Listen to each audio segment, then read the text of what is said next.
Au nom d'Allah, le tout miséricordieux, le très miséricordieux, louange à Allah, et que la prière et le salut soient sur le messager d'Allah, sur sa famille, ses compagnons et ses suiveurs avec bienfaisance, jusqu'au jour de rétribution. Ceci dit, nous lisons ici la traduction d'une parole de l'érudit savant cheikh docteur Mohammed Aman Ben Ali Al-Jami.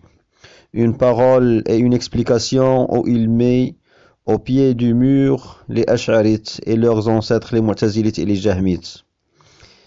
Il les contraint à affirmer ce qu'ils ont renié parmi les attributs divins. Il dit, rahimahullah, l'ambiguïté des Mu'tazilites qui ont renié tous les attributs d'Allah et des Ash'arites qui en ont renié certains réside dans la ressemblance à tashbih, l'anthropomorphisme.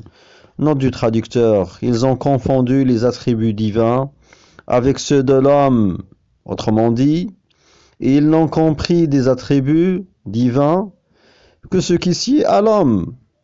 Ils sont tombés dans cette ressemblance à tashbih, et pour s'en défaire et s'en débarrasser, ils ont commis à ta'til, le figement, en disant tel attribut ne sied pas à Allah. Ils ont contredit par là Al-Qur'an et As-Sunnah. Allah se décrit par ses attributs dans son livre et son messager le décrit ainsi dans sa Sunnah. Allah se fait connaître par ses attributs auprès de ses serviteurs et ces gens du kalam figent ses attributs et les défigurent. Les Ash'arites, eux, appellent ce figement une interprétation, ta'wil. Or, ce n'est pas de l'interprétation, parce qu'ils n'ont pas de preuves relevant du livre ou de la sunna, ou même de la parole des pieux prédécesseurs, sur ce qu'ils appellent ta'wil. C'est plutôt du tahrif, falsification, défiguration. Wallah al-musta'an, fin de la note. Le cheikh continue, il dit, on leur dit donc, vous devez nécessairement affirmer quelque chose à Allah, sans le faire ressembler à ses créatures, ne serait-ce que l'attribut de l'existence, sifatul wujud. Tous des négateurs croient en l'attribut de l'existence, même le Jahmite affirme l'existence absolue d'Allah, même si l'existence que le Jahmi affirme n'est pas une existence externe ayant une réalité, mais seulement une existence mentale, wujud dhihni. Mais en gros, tous, que ce soit Al-Jahmiya ou Al-Mu'tazila ou Al-Asha'ira, tous ils croient en l'attribut de l'existence. L'existence du serviteur lui convient et celle du créateur lui convient. Les Ash'ari croient en cette part, en cette portion, ils croient en ce miqdar, ils croient en cette part, que l'existence du serviteur lui convient, et celle du créateur lui convient. Ils croient en cette distinction. Ils croient en l'existence d'Allah Ta'ala, et ils ne font pas ressembler l'existence d'Allah à celle de la créature. Le néant est impossible par rapport à l'existence d'Allah subhanahu wa ta'ala. Wujuduhu yastahilu alayhi al-adamu. L'existence du Seigneur subhanahu wa ta'ala n'a pas été précédée par le néant, lam yusbaq bi'adam, et n'est pas atteinte par le néant, wala yalhaquhu al-adam. Voir que le néant est impossible relativement à l'existence d'Allah.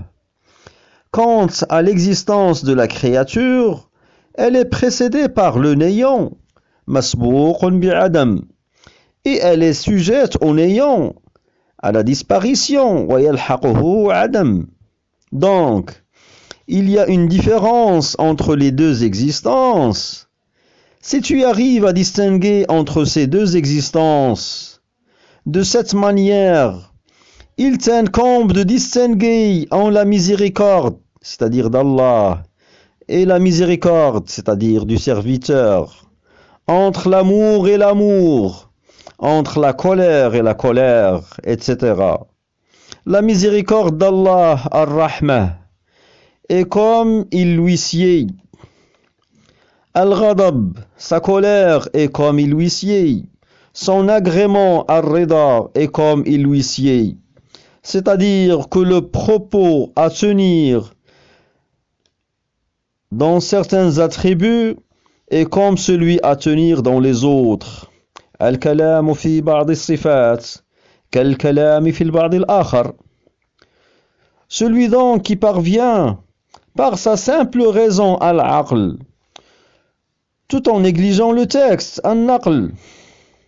Celui qui parvient à affirmer la différence entre l'existence d'Allah Ta'ala et celle de la créature, il lui incombe, conformément à la raison, de distinguer la miséricorde du Créateur et celle de la créature, entre la colère du Créateur et celle de la créature, entre l'amour du Créateur et celui de la créature.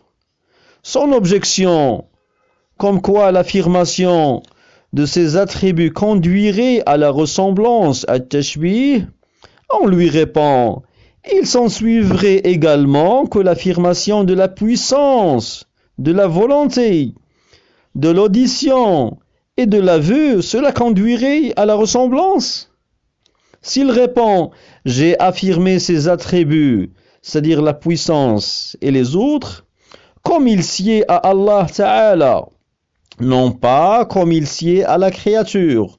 On lui réplique, affirme aussi ce que tu as renié, comme il sied à Allah Ta'ala, non pas comme il sied à la créature.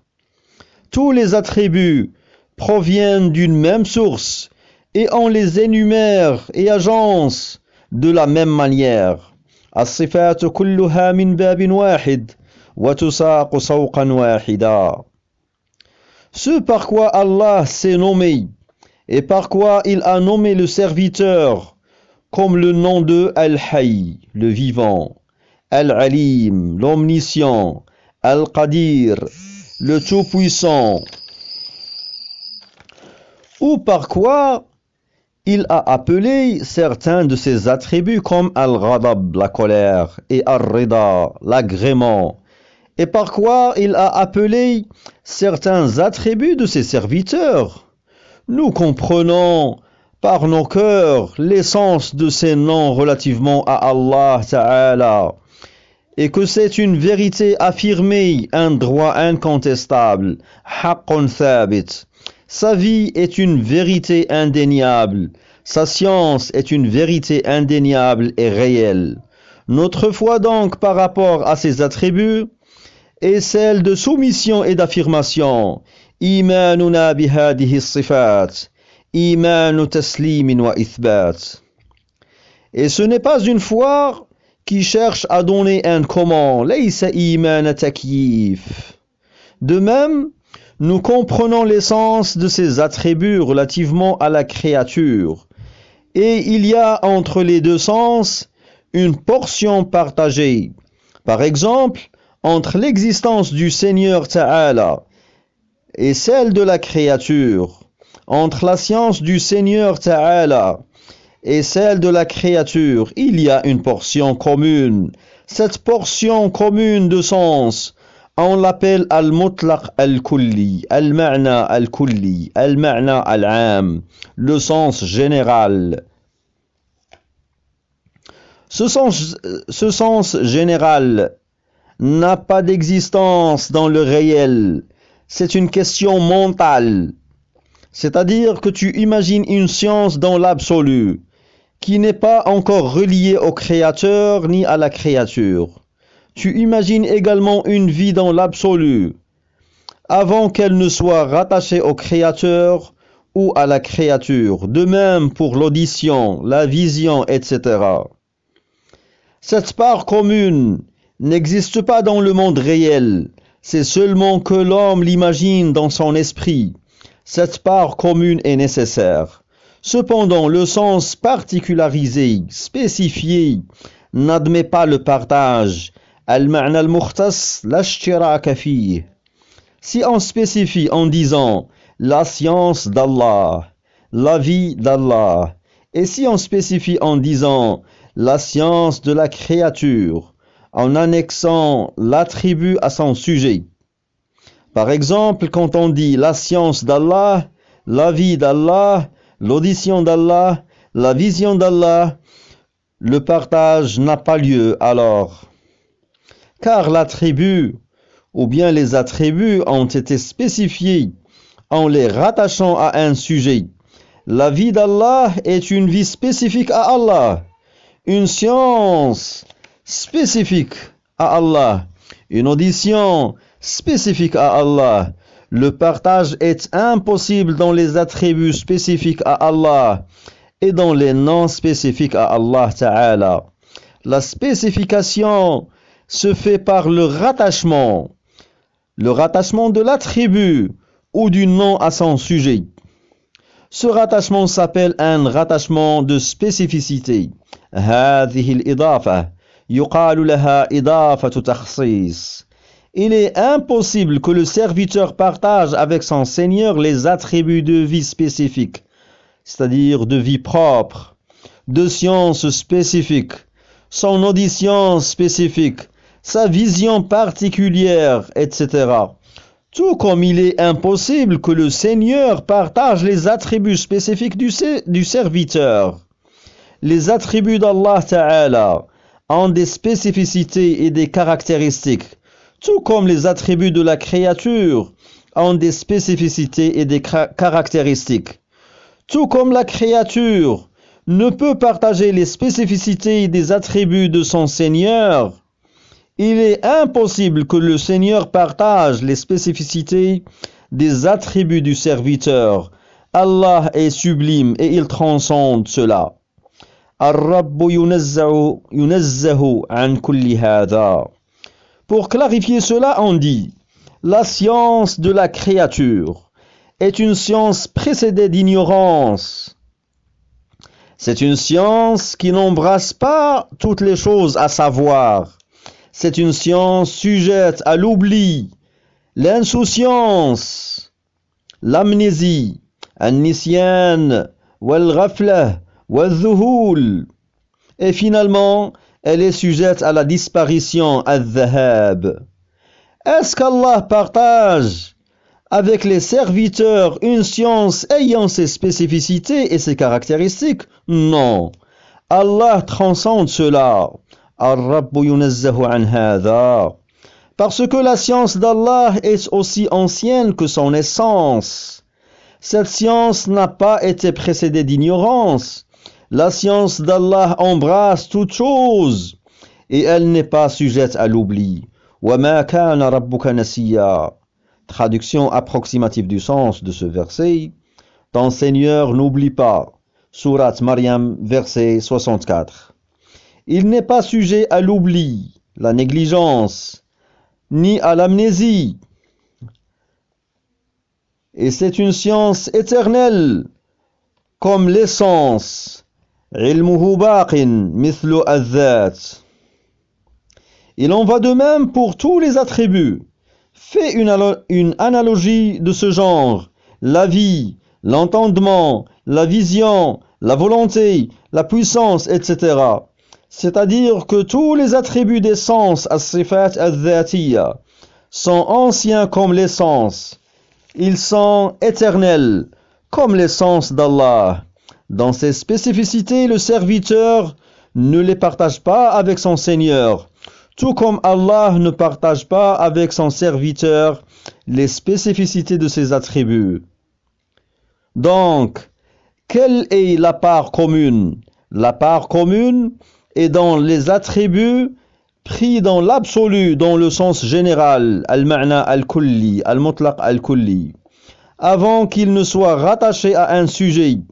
Avant de rattacher les attributs d'Allah à Allah et avant de relier les attributs de la créature à la créature, voici comment il faut différencier.